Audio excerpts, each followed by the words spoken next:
Bismillah, alhamdulillah, salatu wassalamu ala rasulillah wa ala alihi wa sahbihi wa mawala amma ba'd. Bapak-bapak dan ibu-ibu, jamaah sholat isya dan tarawih Masjid Al-Muhajirin Raja Basa yang dirahmati Allah subhanahu wa ta'ala. Alhamdulillah malam hari ini kembali berjumpa, padahal baru kemarin Ustaz. Ini udah kesini lagi karena memang mengkodok.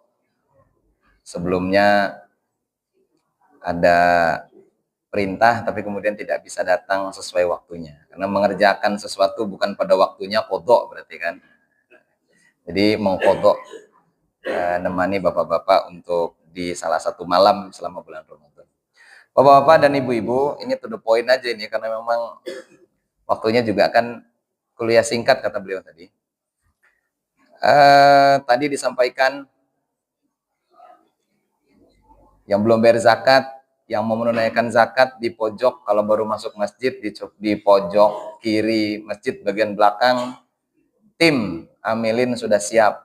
Nah, ini tempat terbaik untuk Bapak Ibu menyalurkan zakatnya adalah Masjid Al-Muhajirin ya, karena memang sudah secara resmi mendapatkan SK sebagai UPZ sehingga termanage dengan baik proses pengumpulan, selecting data, sekaligus nanti pendistribusiannya.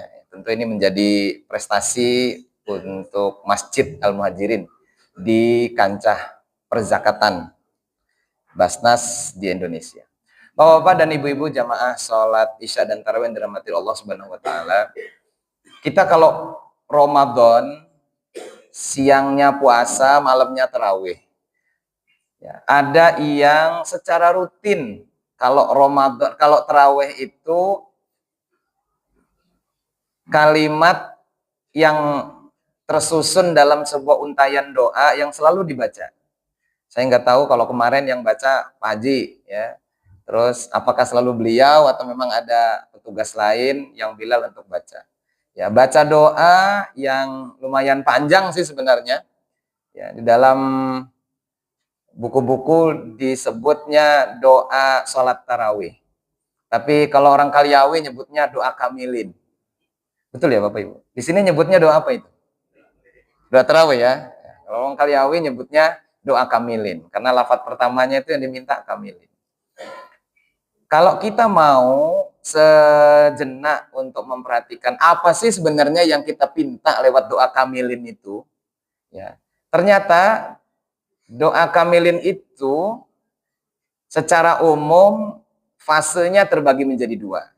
Ya, ada yang untuk di dunia, ada yang untuk akhirat. Tapi uniknya doa kamilin ini, kalau yang lain itu kita minta untuk kita langsung. Ya, untuk yang di dunia itu kita mintanya untuk kita langsung. Misalnya gini, Allahumma rizukna rizqon halalan thayyiba. Misalnya, ya Allah berikanlah kami rizki yang halal. Itu minta udah langsung, objeknya langsung minta rizkinya ke kita. Gitu ya, misalnya, ya Allah berikanlah saya jodoh yang solehah. Nah, itu udah memang objeknya itu. Tapi di doa kamilin, itu ternyata yang kita pinta adalah potensinya. Ya, di doa kamilin itu yang kita pinta potensinya Allah kasih ke kita. Yang ngerjakan siapa? Tetap kita. Ya, kita doa kayak gitu, Allah kasih, kalau nggak kita kerjakan, maka itu fase kedua dari doa kamilin yang untuk akhiratnya nggak bisa didapat. Ya, misalnya doanya begini. Allahumma ja'alna bil imani kamilin. Ya Allah, jadikanlah kami orang yang memiliki keimanan yang sempurna. Lah, keimanan yang sempurna itu syaratnya apa? Syaratnya pada untayan doa berikutnya. Walil faraidi muaddi. Orang yang senantiasa mengerjakan perintah dari kamu, perintah darimu, ya kewajibanmu. Nah, itu kalau nggak dikerjain, nggak kamilin iman. Ya. Walil faraidi muaddin, walis sholati hafizin. Orang yang selalu menjaga sholatnya. Ya, kalau nggak sholat ya sama saja, ya tidak kamil, imannya tidak kamil. Jadi kita minta sama Allah, ya Allah beri saya potensi untuk menjadi hambamu yang bisa mengerjakan segala kefarduan, mau mendirikan sholat, waliz zakati fa'ilin. Ya, sadar untuk menunaikan zakat. Ya. Waliz zakati fa'ilin, mau bayar zakat. Walima indaka talibin, mau terus mencari keutamaan yang ada di sisimu. Wali afwika rajin, ya potensi-potensinya semua tuh. Menjadi hambamu yang selalu berusaha untuk memohon ampunan darimu. Wabil huda mutamassikin, orang yang mau berpegang teguh kepada hidayah darimu. Wa anil lagwi mu'ridin, untuk urusan kesesatan, kebatilan, kami mau meninggalkannya. Wa fid dunya zahidin, dalam urusan dunia pengennya jadi orang zuhud, pengennya gitu. Tapi zuhud apa enggaknya, Allah yang kasih potensinya, kita yang ngamalkan. Ya. Wa fil akhirati raghibin, selalu berorientasi kepada kepentingan akhirat. Ya. Terus walin na'ma isyakirin, orang yang kalau dapat nikmat bersyukur. Wa alal bala is-sabirin, dan kalau pas kebetulan dapat bala, dapat musibah, itu senantiasa sabar. Nah, itu doa yang kita minta, Pak. Kalau Allah kasih potensi itu dan kita mau ngamalkan, niscaya fase berikutnya itu lebih besar potensi untuk dikabulkan dan kita dapatkan. Ya tadi ini udah akhir-akhir Ramadan, itu kan salah satu yang menjadi penyempurna ibadah puasa kita adalah zakat, ya zakat fitrah. Kalau di dalam Nashihul Ibad itu kan ada 4 hal yang sempurna dengan 4 hal. Ya. 4 hal itu yang pertama, sholat sempurna dengan sujud sahwi. Kalau sholat kemudian ada yang kurang pas dalam pelaksanaan sholatnya, sempurna dengan sujud sahwi. Puasa Ramadan, dia sempurna kalau disempurnakan dengan zakat fitrah. Haji, dia sempurna jika ditunaikan dengan fidyah, dalam bahasa lain dam istilahnya.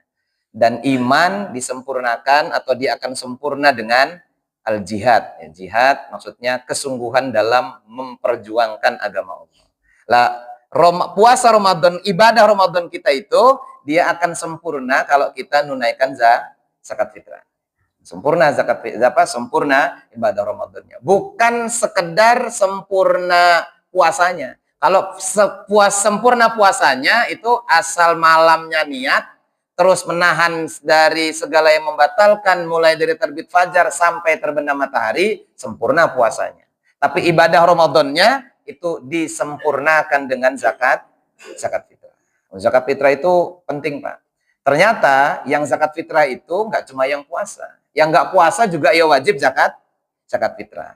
Sehingga selalu menjadi pembahasan dalam sekian banyak literatur fikih tentang hukum menunaikan zakat fitrah. Kan gitu. Kemudian juga kapan waktu menunaikan zakat fitrah. Kemudian juga siapa sih yang wajib untuk menunaikan zakat fitrah. Itu selalu ada mewarnai kancah pembahasan tentang fikih-fikih ibadah khususnya seputar zakat fitrah. Mulai dari hukum zakat fitrah itu kapan waktu mengeluarkannya. Ada yang takjilu zakatil fitri, ya, mendahulukan atau menyegerakan membayar zakat fitrah. Ada yang dari awal. Ya, ada yang dari awal menunaikan zakat fitrah. PNS rupanya dipotong gajinya awal bulan, langsung dipotong kan Pak Haji. Nah itu dipotong sama bendahara dari awal padahal. Nah itu bagaimana hukumnya kan gitu. Terus siapa sih yang sebenarnya wajib untuk bayar zakat fitrah? Ini juga menjadi pembahasan yang sering muncul. Sehingga kata ulama yang wajib bayar zakat fitrah adalah orang di samping rukun syarat wajibnya yaitu Islam, ya, adalah orang yang merasakan hidup di sebagian bulan Ramadan dan juga merasakan sebagian hidup di bulan Syawal. Gitu ya, Pak ya. Jadi patokannya gitu, orang jadi wajib bayar zakat fitrah. Artinya kalau tidak terpenuhi syarat dua itu, ya nggak wajib zakat fitrah. Contohnya begini misalnya, ada orang masuk bulan Ramadan, hari ke-8 meninggal dunia. Keluarganya tidak wajib zakat fitrah. Apalagi yang meninggal. Ya, yang meninggal nggak wajib lagi zakat fitrah dia.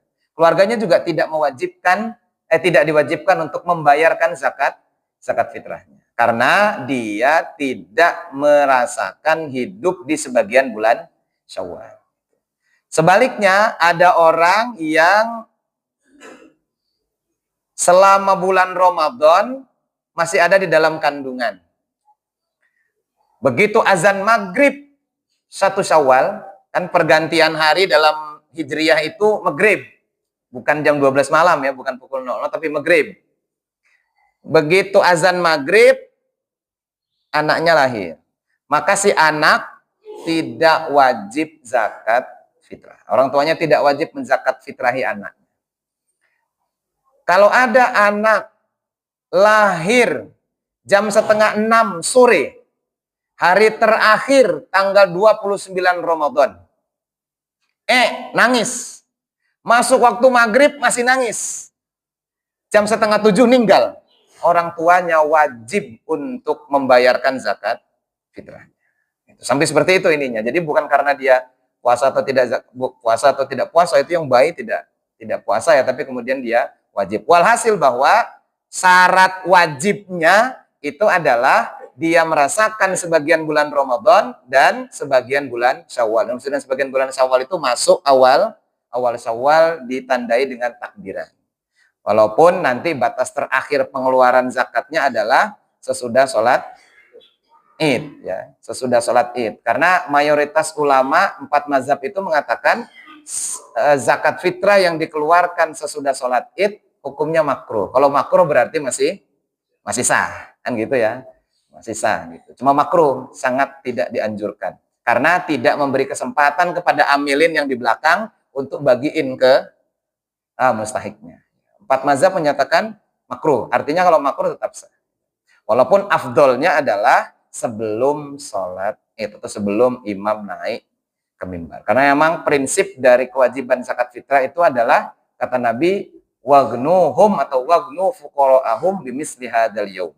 Cukupi orang-orang fakir di antara kamu itu pada hari raya Id, yang kalau sebelumnya dia harus bekerja untuk memenuhi kebutuhan makannya, kalau bisa pas waktu hari raya Idul Fitri nggak usah kerja, karena sudah cukup untuk konsumsi hari itu, untuk bikin ketupat dan lain sebagainya. Ya gitu Pak ya. Nah, kalau sekian banyak tadi yang potensi-potensi kita mintakan itu kemudian sudah Allah kasih ke kita, ya, sholat badannya kuat, ya mau sholat, zakat duitnya ada, mau zakat, dan lain sebagainya, niscaya kita lebih punya zon yang kuat, Allah kabulkan permintaan kita yang fase keduanya. Fase keduanya itu apa? Wa tahta liwa'i Muhammadin sallallahu alaihi wasallam yaumal qiyamati sairi. Kita berharap semoga nanti kita ada di bawah panjinya Rasulullah sallallahu alaihi wasallam pada hari kiamat. Karena memang Nabi sallallahu alaihi wasallam bilang, "Ana sayyidu waladi Adam wala fakhr." Saya adalah sayyidnya para anak cucu Adam. Jadi ya kita tuh nanti akan ada di bawah panjinya Rasulullah sallallahu alaihi wasallam. Terus ngapain aja? Oh, di sana keren, Pak. Ya, yang semuanya kita pinta itu. Ya. Wa tahta liwa'i Muhammadin sallallahu alaihi wasallam yaumal qiyamati sa'irin wa ilal jannati dakhilin. Semoga masuk ke dalam surga. Wa minan nari najin, menjadi orang yang dijauhkan dari api neraka. Wa ilal haudi waridin, orang yang ikut nyicipin kesegaran telaganya di hari kiamat. Plus lagi wa min hurin ainin mutazawwijin, dapat pasangan dari bidadari kalau bahasa kita ya. Bidadari, karena annalahum jannatin tajri min tahti al-anhar kullama ruziqu minha min samarati rizqan qalu hadzal ladzi ruziqna min qablu wa utubihi mutasyabiha wa lahum fiha azwajum mutahharatu wa hum fiha khalidun. Ada pasangannya itu. Terus Pakaiannya apa? Wa min sundusin wa istabrokin wa dibajin mutalabbisin. Pakaiannya dari segala macam jenis sutra. Yang bagi laki-laki waktu di dunia itu haram. Kata Nabi, hadzani haromati, hadzani haroman, hadzani haramun lidzukuri ummati wa asyara ilal harir wad dhahab. Dua hal ini adalah diharamkan untuk umatku yang laki-laki. Beliau mengisyaratkan kepada emas dan perak. Tapi nanti di sana itu yang pakaiannya Bapak Ibu semua, Bapak-bapak lah khususnya, itu nanti wa min sundusin wa istabrokin wa dibajin mutalabbisin. Makanannya wa min ta'amil jannati akhirin. Ya, makanan surga spesial. Minumannya wa min labanin wa asalin musaffan syaribi. Minumannya susu, madu dengan segala macam rasa dan lain sebagainya. Itu yang Bapak Ibu selalu pinta kalau pas Ramadan. Kalau pas salat tarawih yang dipinta itu. Semoga dikabulkan oleh Allah Subhanahu wa taala. Ini masih banyak kesempatan untuk kemudian mewujudkan apa yang sudah Allah berikan dalam bentuk potensi sehingga kita termasuk orang-orang yang wahasuna ulaika rafiqa. Orang-orang yang nanti berkumpul dengan para orang soleh, para nabi, suhada, was, solehin. Ya. Kan? Apa? Wa min labanin wa asalin musaffan syaribin bi aqwabi wa abarik wa ka'sim min ma'in ma'alladzina an'amta 'alaihim minan nabiyyin wasiddiqin wasyuhada'i was-sholihin. Itu temannya itu nanti wa hasuna ulaika rafiqa. Itu adalah teman yang terbaik untuk kita nanti di surga. Kalau komitmen kita untuk mengamalkan apa yang kita pinta, jangan minta tapi nggak mau diamalin, jangan minta udah dikasih tapi nggak ngamalin. Nah, itu yang jadi masalah. Ya, maka kalau kita berkomitmen untuk mengamalkan apa yang sudah Allah beri potensinya kepada kita, niscaya kesolehan insan, kesolehan pribadi akan melekat pada pribadi kita masing-masing. Sehingga yang diharapkan dari orang yang keluar dari bulan Ramadan, ya, kama waladat su ummuh, itu betul-betul terjadi, betul-betul terwujud. Suci, bersih seperti baru dilahirkan oleh ibunya. Yang nanti biasanya itu begitu selesai Ramadan, masuk ke bulan Syawal, 1 Syawal, dia Id. Id artinya kembali. Ya, Id artinya kembali. Idul Fitri artinya kembali. Fitri maknanya banyak. Ada fitri maknanya futur, buka puasa, artinya nggak puasa lagi. Ada fitri maknanya fitrah, asal kejadian. Ya, ada fitri maknanya suci. Jadi Idul Fitri kembali suci. Dan biasanya ditandai dengan makan kupat. Ya Pak ya? Iya Pak, ditandai dengan makan kupat. Kupat itu bukan sembarangan. Kupat itu ada filosofinya. Kupat itu laku papat. Ya Bu? Laku papat. Apa laku papatnya? Yang pertama zakat fitrah. Yang kedua takbiran, yang ketiga sholat id, yang keempat silaturahim. Orang yang ngamalkan ini, Ramadan, puasa, terus ngamalkan 4 ini, itu dia berarti laku papat, ngelakoni yang 4. Itu ngelakuin yang 4, niscaya akan merasakan yang disebut dengan Idul Fitri, ya, kembali suci. Itu yang menjadi harapan kita semua, semoga Allah menjadikan kita sebagai hamba-hambanya yang mampu, bersih, lahir dan batin, diampuni segala dosa kepada Allah, dimaafkan segala dosa dan kesalahan dengan saudara-saudara yang ada sekeliling kita, lewat jalan, membersihkan harta melalui zakat, membersihkan kesalahan dan dosa kepada Allah lewat sholat dan takbir, dan membersihkan kesalahan, membersihkan hati dengan sesama saudara, handai tolan dan tetangga lewat silaturahim dan memaafkan. Itu yang seyogyanya kita tenun selama bulan Ramadan, sehingga nanti keluar dari Ramadan, muwadda' ya Ramadan, muwadda' alaina bil ghufran. Wahai Ramadan, engkau meninggalkan kami tapi Engkau tinggalkan kami dalam keadaan orang yang mendapatkan ampunan dari Allah Subhanahu wa taala. Itu saja yang dapat saya sampaikan pada kesempatan kali ini. Semoga bisa menjadi spirit untuk kita semua. Terima kasih dan mohon maaf atas segala kurangan. Wallahul muwaffiq ila aqwamit thoriq. Wassalamualaikum warahmatullahi wabarakatuh.